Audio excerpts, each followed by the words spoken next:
ಒಂದು ವರ್ಷ ಎಲ್ಲಿದ್ರಿ? ಅಲ್ಲಿ ಶಿರಾದಲ್ಲಿದ್ರಾ? 10 ಕೌಂಟ್ ಮಾಡಿ. ಓಕೆ, ನೆಕ್ಸ್ಟು ಏನದು ಈಗ ಕುಯ್ಕೊಂಡು ಎದ್ಕೊಂಬಿಡೋದು. ಈಗ ಅದನ್ನ ನಮಗೆ ಅದಕ್ಕೆ ಅಲ್ಲಿ ಬೇಕಾಗುತ್ತೆ, ಅಲ್ಲಿನೂ ಬೇಕಲ್ಲ. Hello, hi, welcome back to my channel. ಎಲ್ಲರೂ ಹೇಗಿದ್ದೀರಾ? ಚೆನ್ನಾಗಿದ್ದೀರಾ ಅಂತ ಅಂದ್ಕೊಂಡಿದ್ದೀನಿ. ನಾನು ಚೆನ್ನಾಗಿದ್ದೀನಿ. ವಿಡಿಯೋನ ಸ್ಟಾರ್ಟ್ ಮಾಡ್ತಾ ಇದ್ದೀನಿ. ಬನ್ನಿ ಸ್ಟಾರ್ಟ್ ಮಾಡೋಣ. ಯಾರೆಲ್ಲ ವಿಡಿಯೋನ ನೋಡ್ತಾ ಇದ್ದೀರಾ, ಪ್ಲೀಸ್ ಸಬ್ಸ್ಕ್ರೈಬ್ ಮಾಡ್ಕೊಂಡು ವಿಡಿಯೋನ ನೋಡಿ. ವಿಡಿಯೋ ಇಷ್ಟ ಆದಲ್ಲಿ ಲೈಕ್ ಮಾಡಿ, ಕಮೆಂಟ್ ಮಾಡಿ, ಮರೀದೆ ಶೇರ್ ಮಾಡಿ. ಇಲ್ಲಿ ಸ್ಪ್ರಿಂಕರ್ ಮಾಡೋಣ ಅಂತ ಇಲ್ಲಿ ಟ್ರೆಂಡ್ಸ್ ತೆಗೆಸ್ತಾ ಇದ್ದಾರೆ. ಯಾಕಂದ್ರೆ ಈಗ ಕರೆಂಟು ಸರಿಗಿಲ್ಲ, ನೀರು ಮತ್ತೆ ಬೇಸಿಗೆ ಬಂದಾಗ ಇನ್ನೂ ಪ್ರಾಬ್ಲಮ್ ಆಗುತ್ತೆ. ಹಾಗೆ ಸ್ಪ್ರಿಂಕರ್ ಇದ್ರೆ ಎಲ್ಲ ಸಸಿಗಳು ಚೆನ್ನಾಗಿ ನೀರು ಹಾಕ್ಬೋದು, ಒಂದೇ ಸಮ ನೀರು ಸಿಗುತ್ತೆ ಅನ್ನೋ ಕಾರಣಕ್ಕೆ ಸ್ಪ್ರಿಂಕರ್ನ ಮಾಡಿಸ್ತಾ ಇದ್ದೀವಿ.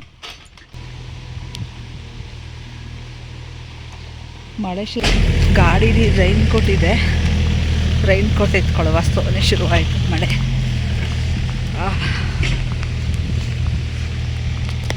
ಈ ಬ್ಯಾಚಿ ಬಂದಿದ್ದು ಲೇಟ್ ಆಯಿತು, ಹಾಗಾಗಿ ಅವ್ರಿಗೆ ತಿಂಡಿ ಇರಲಿಲ್ಲ. ಮಧ್ಯಾಹ್ನ ಊಟ ತರಕ್ಕೆ ಹೇಳಿದರು. ಸೊ ನಾನು ಊಟ ತೊಗೊಂಡು ಬಂದೆ. ಆದರೆ ನಾನು ಬಂದು ಸ್ವಲ್ಪ ಹೊತ್ತಲ್ಲಿ ಮತ್ತೆ ಜಿಡಿ ಶುರುವಾಯಿತು. ಸೊ ನಮ್ಮ ಮನೆಯವ್ರನ್ನ ರೈನ್ ಕೋಟ್ ಹಾಕೊಳ್ಳಿ ಅಂದರೆ ಅವ್ರು ಬೇಡ ಅಂದರು. ಸೊ ನಾನು ನೆನಬಾರ್ದು ಅಂತ ಹಾಕ್ಕೊಳ್ತಾ ಇದ್ದೀನಿ.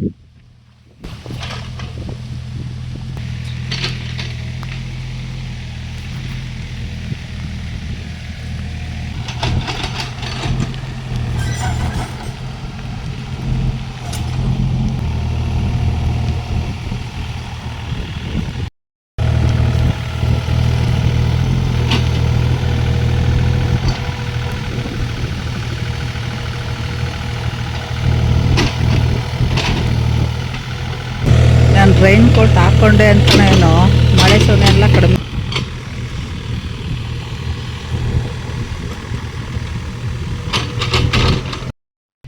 ಸೊ ನಮ್ಮ ಮನೆಯವರು JCB ಆಪರೇಟರ್ ಊಟಕ್ಕೆ ಅಂತ ಬಾಳೆ ಎಲೆ ತಂದಿದ್ದು ರೆಡಿ ಮಾಡಿದ್ರು.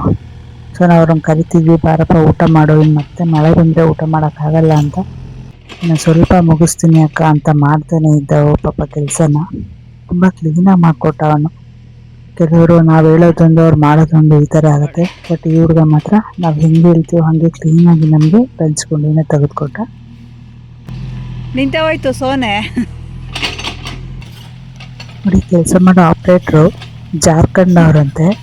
ಸೊ ಅವ್ರಿಗೆ ಕನ್ನಡ ಸ್ವಲ್ಪ ಅರ್ಥ ಆಗುತ್ತೆ. ಸೊ ಸ್ವಲ್ಪ ಮಾತಾಡ್ತಾರೆ, ಅಷ್ಟು ಕ್ಲೀನಾಗಿ ಬರಲ್ಲ. ಅದು ನಾವು ಹೇಳೋದನ್ನ ಅರ್ಥ ಮಾಡ್ಕೋತಾರೆ, ಕಮ್ಯುನಿಕೇಶನ್ ಮಾಡ್ತಾರೆ, ಪರವಾಗಿಲ್ಲ ಅಂತ ಅನಿಸ್ತು. ಹಿಂಗೆ ಗುಂಡಿ ತೆಗೆದ್ಬಿಟ್ಟು ಅದು ತುಂಬ ನೀರು ನಿಲ್ಸಿದ್ರೆ ಅಡಿಕೆ ಮರಕ್ಕೆ ನೀರು ಇಳ್ಕೊಳಲ್ವಾ?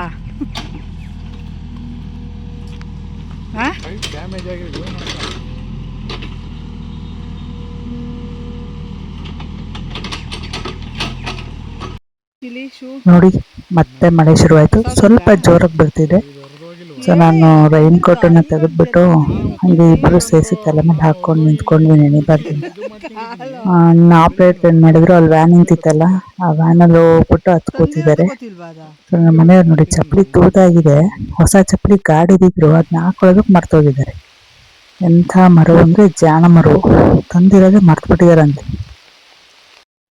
ನೋಡಿ, ಸರಿಯೋಗಲ್ಲ ಅಂದ್ಬಿಟ್ಟು ಊಟದ ಬ್ಯಾಗ್ ಬೇರೆ ನೆನೆಯುತ್ತೆ ಅಂತ ಅದನ್ನ ನಿಂತ್ಕೊಂಡು JCB ಒಳಗಡೆ ಇಟ್ಟಿದ್ದಾರೆ. ಅಲ್ಲಿ ಸ್ವಲ್ಪ ನೀರು ಸಿಡಿಯಲ್ಲ ಅಂತ ಅವರು ಅಲ್ಲೇ ನಿಂತ್ಕೊಂಡ್ರು. ಸೊ ಅವರಲ್ಲಿ ಹೋದ್ರಲ್ಲ ಅಂದ್ಬಿಟ್ಟು ಮತ್ತೆ ನಾನು ರೈನ್ ಕೋಟ್ನ ನಾನು ಕ್ಲೀನಾಗಿ ಹಾಕ್ಕೊಂಡು, ಸೊ ಅಲ್ಲಿ ನೀರು ಕಡಿಮೆ ಆಗಿದೆಯಾ ನೋಡು ಅಂದರು. ಅದು ಪೈಪ್ ಹೊಡ್ಕೊಂಡಿತ್ತಲ್ಲ ಅಲ್ಲಿ, ಅದು ನೋಡೋಣ ಅಂತ ಮುಂದೆ ಹೋಗ್ತಾ ಇದ್ದೀನಿ.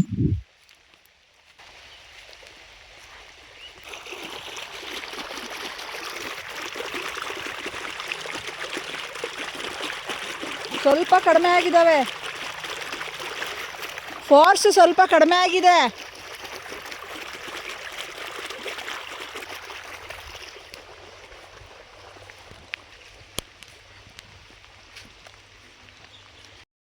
ಮಳೆ ಸ್ವಲ್ಪ ಕಡಿಮೆ ಆಯಿತು, ಸಣ್ಣ ಅಲಿ. ಸೊ ಅದಕ್ಕೆ ನೀವು ಊಟ ಮಾಡ್ರಿ, ಇನ್ನು ಮತ್ತೆ ಮಳೆ ಬಂದರೆ ಊಟ ಮಾಡೋಕೆ ಕಷ್ಟ ಆಗುತ್ತೆ ಅಂತ ಹೇಳಿ ಊಟಕ್ಕೆ ಕರೆದೆ. ಸೊ ಇಬ್ಬರು ಊಟ ಮಾಡ್ತಿದ್ದಾರೆ. ಇಲ್ಲಿಗೆ ಬಂದು ಯಾವಾಗ ಬಂದಿದ್ದು ಈ ಊರಿಗೆ? ಈ ಊರು ಒಂದು ವರ್ಷ. ಎಲ್ಲಿದ್ರಿ? ಅಲ್ಲಿ ಶಿರಾದಲ್ಲಿದ್ರಾ? ಊರಿಗೆ ಹೋಗೋದು ಯಾವಾಗ? ಜಾರ್ಖಂಡ್ಗೆ 6 ತಿಂಗಳು 6 ತಿಂಗಳಿಗೋ ವರ್ಷಕ್ಕೆ? ವರ್ಷ ಬೇಡ 6 ತಿಂಗಳು 6 ತಿಂಗಳು ಓಡು. ಓಡಾಕ್ತೀರಾ?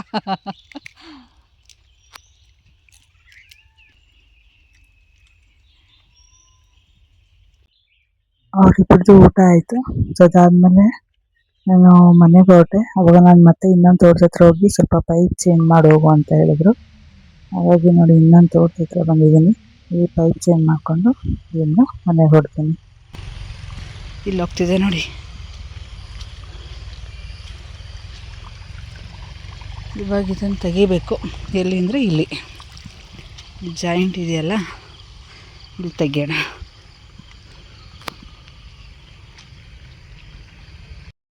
ನೋಡಿ ಕರೆಂಟ್ ಬೇರೆ ಸರಿ ಕೊಡಲ್ಲ. ನೈಟ್ ಹೊತ್ತಂತೂ ಕರೆಂಟೇ ಕೊಡ್ತಿಲ್ಲ. ಬೆಳಗ್ಗೆ ಹೊತ್ತು ಕೊಟ್ಟರೆ 10 ನಿಮಿಷ ಇದ್ದರೆ 10 ನಿಮಿಷ ಇರೋಲ್ಲ. ರೈತರ ಪಾಡ್ ನೋಡಿ. ಇಲ್ಲೊಂಚೂರು ಲೀಕ್ ಆಗೋ ಥರ ಬಿಟ್ಟಿರ್ತೀವಿ. ಅಲ್ಲಲ್ಲಿ ಲೀಕ್ ಆದರೆ ಸ್ವಲ್ಪನೇ ನೀರು ಹಾಯ್ಕೊತಾ ಇರುತ್ತೆ ನೋಡಿ. ಇಲ್ಲೊಂಚೂರು ಇವಾಗ ಕರೆಂಟ್ ಹೋಯ್ತು ಅನಿಸುತ್ತೆ. ನೀರು ಕಡಿಮೆ ಆಗಿದೆ ನೋಡಿ ಅಲ್ಲಿ. ಹಿಂಗೆ ಕರೆಂಟ್ ಕೊಟ್ಟರೆ ಏನು ನೀರು ಹಾಯಿಸ್ತೀವೋ ಏನೋ. ಕೇಳೋರು ಯಾರು ಇಲ್ಲ, ಹೇಳೋರು ಇಲ್ಲ. ಹಂಗಾಗಿದೆ ಪರಿಸ್ಥಿತಿ. ಫ್ರೆಂಡ್ಸ್, ಇದು ನೆಕ್ಸ್ಟ್ ಡೇಗೆ ಕಂಟಿನ್ಯೂ ಆಗಿದೆ. ಸೊ ಇನ್ನು ಬೆಳಗ್ಗೆ ಮತ್ತೆ ಸ್ಪ್ರಿಂಕರ್ ಹಾಕೋದಕ್ಕೆ ಪೈಪು ಬೇಕಾಗಿರೋ ಐಟಮ್ಸ್ ಎಲ್ಲ ಹಾಕ್ಕೊಂಡು ಕೆಲಸ ಮಾಡೋರ್ನೆಲ್ಲ ಕರ್ಕೊಂಡು ಆಲ್ರೆಡಿ ಕೆಲಸ ಶುರು ಮಾಡಿದ್ದಾರೆ. ಸೊ ನಾನು ಅವ್ರಿಗೆ ತಿಂಡಿ ತೊಗೊಂಬಂದಿದ್ದೀನಿ. ಸೊ ಅದಕ್ಕೆ ಮುಂಚೆ ಕರೀತಿದ್ದಾರೆ. ಅಂದರೆ ಪೈಪ್ಸು ಬೆಂಡ್ ಇದೆಯಲ್ಲ ಅವೆಲ್ಲ ಎಷ್ಟಿದೆ ಫಸ್ಟ್ ನೋಡ್ಕೊಳ್ಳೋಣ ಅಂತ. ಸೊ ನಾವು ಅದನ್ನು ಕೌಂಟ್ ಮಾಡಬೇಕು. ಒಂದೊಂದು ಕಡೆ ಇಡ್ಲಾ ಒಂದೊಂದು? ಆ ಥರ ಬೆಂಡ್ಗಳನ್ನೆಲ್ಲ ಒಂದು ಕಡೆಗೆ ಇಡು.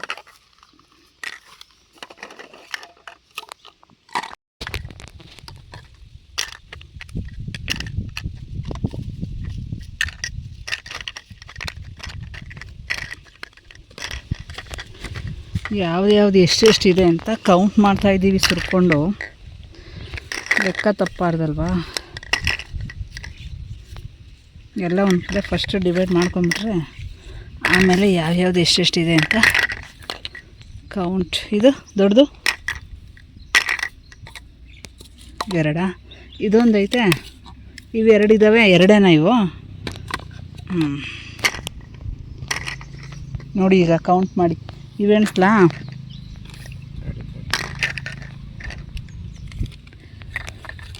2, 3, 4, 5, 6, 7, 8, 9, 10, 11, 12, 13, 14, 15, 16, 17, 18, 19, 20, 21 ಇದ್ದಾವೆ. 10 ಲಾಂಗ್ ಬೆಂಡ್ 1/4 ಇಂಚು. 10 ಕೌಂಟ್ ಮಾಡಿ. 2 okay, next. 1/4 inch long bend ಹಾಕಲ್ವಾ? 1/4 ಇಂಚ್ ಗೇಟ್ ವಾಲ್ 4 ಇದ್ದಾವೆ. ಹೌದೇ? 4 ಗೇಟ್ ವಾಲ್ ಇದ್ದಾವೆ. 2 1/4 ಕೌಂಟ್ ಮಾಡಿದ್ದೆಲ್ಲ ಮುಗೀತು. ಸೊ ಅಲ್ಲಿ 3 ಜನ ಬಂದಿರೋ ಕೆಲಸಕ್ಕೆ. ಇವತ್ತು ತಿಂಡಿಗೆ ರೊಟ್ಟಿ ಮಾಡಿದ್ವಿ. ರೊಟ್ಟಿ ಮತ್ತು ಚಟ್ನಿ, ಉಪ್ಪಿನಕಾಯಿ. ಸೊ ಎಲ್ಲರೂ ತಿಂಡಿ ತಿಂದರು. ಆಮೇಲೆ ಸ್ವಲ್ಪ ಏನೋ ಪ್ರಾಬ್ಲಮ್ ಇದೆ ಅಂತ ಅಣ್ಣ ಮುಂಚೆನೇ ಹೋಗಿ ನೋಡ್ತಾಯಿದ್ರು. ಸೊ ನಮ್ಮನೆಯವರು ರೊಟ್ಟಿನೂ ಕೈಲಿ ಹಿಡ್ಕೊಂಡು ತಿಂತಾನೆ ಅಲ್ಲಿ ಓಡೋದ್ರು. ಅಲ್ಲಿ ಏನೇನಿದೆ ಅಂತ ಸ್ವಲ್ಪ ಚೆಕ್ ಮಾಡ್ತಾಯಿದ್ರು. ನಂದು ಇನ್ನೂ ತಿಂಡಿ ಆಗಿರಲಿಲ್ಲ. ನಾನು ಮನೆಗೆ ತಿನ್ನು ಅಂದ್ರೆ ಅನ್ಸಿಗೆ ನಾನು ಮನೆಗೆ ಹೋಗಿ ತಿಂತೀನಿ ಅಂತ ಸುಮ್ಮನಾದೆ. ಸೊ ನೋಡಿ ಅಲ್ಲಿ ಇವಾಗ ನೋಡ್ತಿದ್ದಾರೆ ಏನೇನು ಅಂತ ಹೇಳ್ತಿದ್ದಾರೆ. ಖಾಲಿ ಈಗ ಅದನ್ನ ಎತ್ಕೊಳ್ಳೋದು, ಈಗ ಕುಯ್ಕೊಂಡು ಎತ್ಕೊಂಡ್ಬಿಡೋದು. ಈಗ ಅದನ್ನ ನಮಗೆ ಅದಕ್ಕೆ ಅಲ್ಲಿ ಬೇಕಾಗುತ್ತೆ. ಅಲ್ಲಿನೂ ಬೇಕಲ್ಲ, ಇದು ಎತ್ಕೊಂಡ್ಬಿಡೋದು. ನೀರು ನಿಂತೈತೆ ಆ ಕಡೆ ಇವಾಗ? ಇಲ್ಲ, ಆಫ್ ಮಾಡಿ. ಸೊ ನೋಡಿ ಎಲ್ರಿಗೂ ತಿಂಡಿ ಆಯಿತು. ಸೊ ನಾನು ಮತ್ತೆ ಮನೆ ಕಡೆ ಹೊರಟೆ. ಮತ್ತು ನಾನು ಮಧ್ಯಾಹ್ನ ಊಟ ತೊಗೊಂಡು ಬರ್ತೀನಿ. ದೇವ್ರಿಗೆ ಎಷ್ಟಾಗಿರುತ್ತೆ ಅಂತ ಗೊತ್ತಿಲ್ಲ, ನೋಡೋಣ. ಮಳೆ ಬರ್ತಾನೆ ಇದೆ. ತಿಂಡಿ ಕೊಟ್ಟೋಗಿದ್ದೆ. ಸೊ ಈಗ ಊಟ ತೊಗೊಂಬಂದಿದ್ದೀನಿ ನೋಡಿ. ಮಳೆ ಒಳಗೆ ಕೆಲಸ ಮಾಡ್ತಾಯಿದ್ದಾರೆ ಜಿಡಿ. ಇದು ಏಕಾದಶಿ ಜಿಡಿನ ಏನೂ ಅರ್ಥ ಆಗ್ತಿಲ್ಲ. ಬಟ್ ಏಕಾದಶಿ ಇರೋದು 25, 6, 7, 25, 26, 27. ನಾನು ಜಾತ್ರೆಗೆ ಹೋಗ್ತಾಯಿದ್ದೀನಿ. ಹಳೆಯ ಆಂಜನೇಯ ಸ್ವಾಮಿ ಜಾತ್ರೆ ನಿಮಗೂ ತೋರಿಸ್ತೀನಿ. ರೆಡಿ ಇರಿ.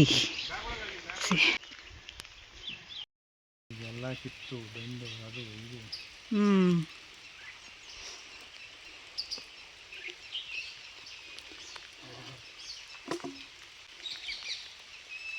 ಯಾಕ ಎಲ್ಲೆಲ್ಲ ಆಗೈತಿ ಈಗ? ಕೆಲಸ ನಡೀತಾ ಇತ್ತು. ಮತ್ತೆ ಮಳೆ ಶುರುವಾಯಿತು. ಕಡಿಮೆ ಆಗೋವರೆಗೂ ಕಾದು ಅವ್ರಿಗೆ ಊಟ ಕೊಟ್ವಿ. ಅವ್ರು ನೋಡಿ ಟ್ಯಾಕ್ಟ್ರಿ ಟೈಲರ್ ಕೆಳಗಡೆ ಕೂತ್ಕೊಂಡು ಊಟ ಮಾಡಿದ್ರೆ ಮತ್ತೆ ಕೆಲಸ ಎಷ್ಟಾಯ್ತು ಏನು ಅಂತ ಮತ್ತೆ ಮುಂದಿನ ವಿಡಿಯೋದಲ್ಲಿ ನಿಮಗೆ ಹೇಳ್ತೀನಿ. ಅಲ್ಲಿವರೆಗೂ ಟೇಕ್ ಕೇರ್, ಬಾಯ್.